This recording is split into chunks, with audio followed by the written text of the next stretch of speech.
Salam, salam kemenangan. Saya Dewi Abraham menyapa saudara sekalian. Sebelumnya terima kasih untuk Brother Jay Silent dan Sister Caroline. Hari ini saya akan sharing firman Tuhan yang diambil dari Mazmur 27 ayat yang ke-10. Demikian firman Tuhan. Sekalipun ayahku dan ibuku meninggalkan aku, namun Tuhan menyambut aku. Judul firman Tuhan hari ini adalah tertolak. Kita belajar dari kisah seorang Daud. Selama ini yang kita tahu, Daud adalah seorang gembala. Daud adalah seorang pahlawan. Daud adalah seorang pemain kecapi yang handal. Tapi kita akan belajar dari sisi Daud yang lain. Ternyata Daud adalah anak yang tertolak. Daud tertolak oleh orang tuanya. Ketika Nabi Samuel sedang mencari seseorang untuk diurapi, kita bisa baca di 1 Samuel 16 ayat 7 sampai ayat yang ke-10. Yang ditampilkan, yang ditunjukkan Isai adalah anak-anaknya yang tinggi, yang gagah perkasa. Yang ditunjukkan adalah anak-anaknya yang hebat, sedangkan posisi Daud tetap menggembalakan domba. Di Israel yang namanya pekerjaan yang terhormat kalau bekerja di kerajaan menjadi tentara, itu pekerjaan yang dianggap terhormat dan sangat dihargai. Daud tertolak oleh saudara-saudaranya. Ketika ada peperangan antara orang Israel dan orang Filistin, ketika seorang Goliat intervensi mempermalukan umat Tuhan dengan kata-kata yang tidak pantas, bikin kegaduhan, Daud hanya bertanya, "Ada apa ini? Kok ramai sekali?" Kakaknya bukannya menjelaskan keadaan yang sebenarnya, tetapi dia katakan begini, "Sudah, diam saja. Kamu itu kan anak kecil, gak tahu apa-apa." Seringkali orang tertolak itu oleh keluarganya, oleh lingkungan sekitarnya. Dan Daud juga ditolak oleh bangsanya sendiri. Bagaimana orang-orang Israel sulit untuk percaya ketika Daud mengajukan diri untuk menghadapi seorang Goliat. Saudara, ternyata yang namanya penolakan itu menyakitkan. Banyak sekali orang itu mengalami penolakan. Bisa jadi karena kehamilan yang tidak diharapkan. Kadang-kadang yang saya temui begini, anaknya sudah 5, tapi ketika dia hamil lagi, dia nggak bisa terima itu. Anak sejak dari kandungan sudah tertolak ketika orang tuanya tidak bisa menerima.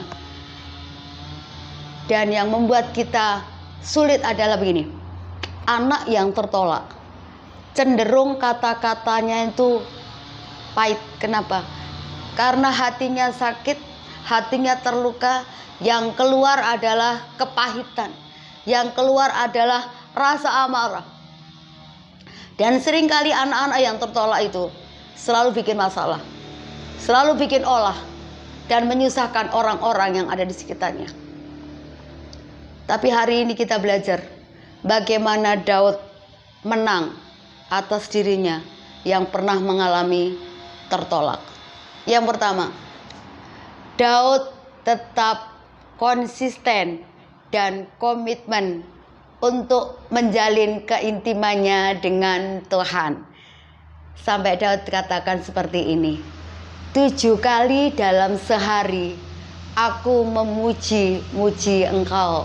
Daud katakan begini, Tauratmu adalah kesukaanku. Dalam hadiratmu adalah kemenanganku.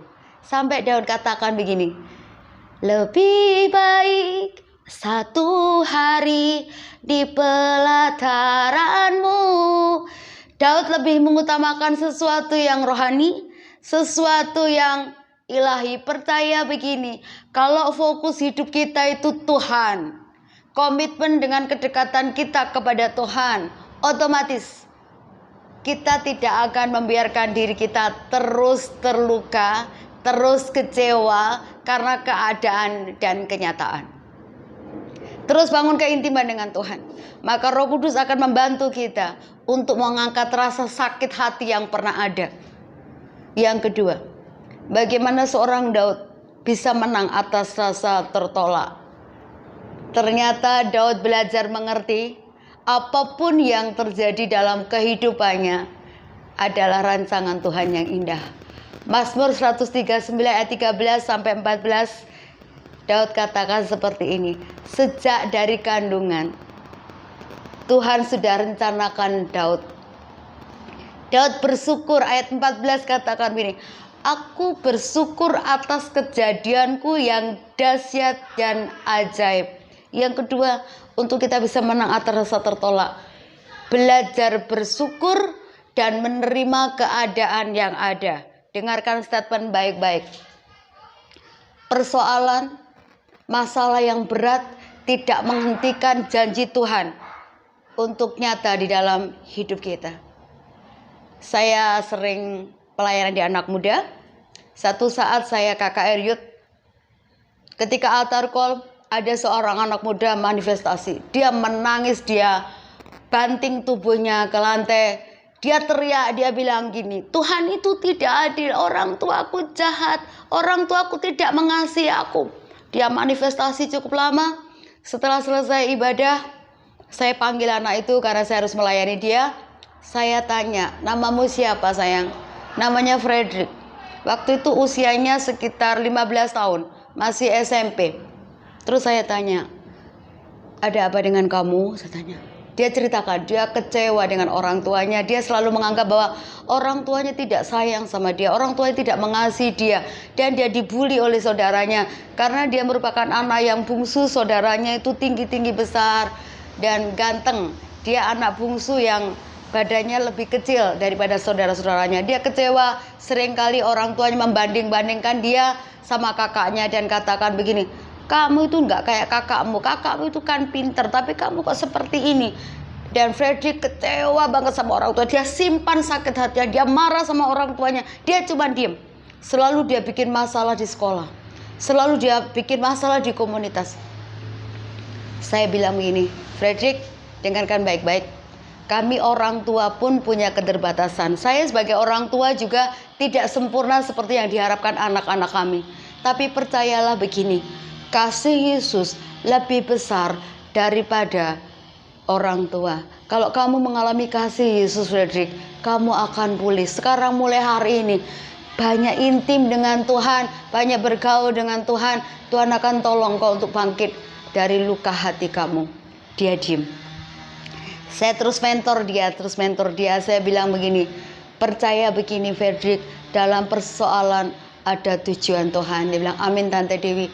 Saya terus mentor dia, saya doakan dia, saya kadang-kadang telepon dia, saya selalu dukung dia. Saya bilang begini, saya mengasihi kamu dan saya percaya ketika lukamu pulih, kamu akan menjadi orang dipakai Tuhan. Dan hari ini saya tersenyum.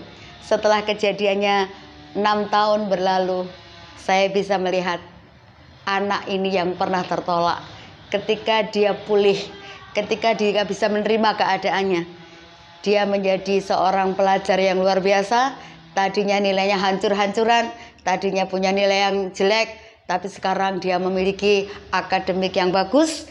Dia mulai ceria kembali dan dia bisa menerima keadaan. Hari ini nasihat saya, apapun yang terjadi, semua yang pernah mengalami penolakan, anak-anak yang pernah tertolak, bangkit, intim dengan Tuhan dan terima kenyataan. Rencana Allah tidak akan pernah gagal dalam kehidupan kita. Tuhan Yesus memberkati. Salam.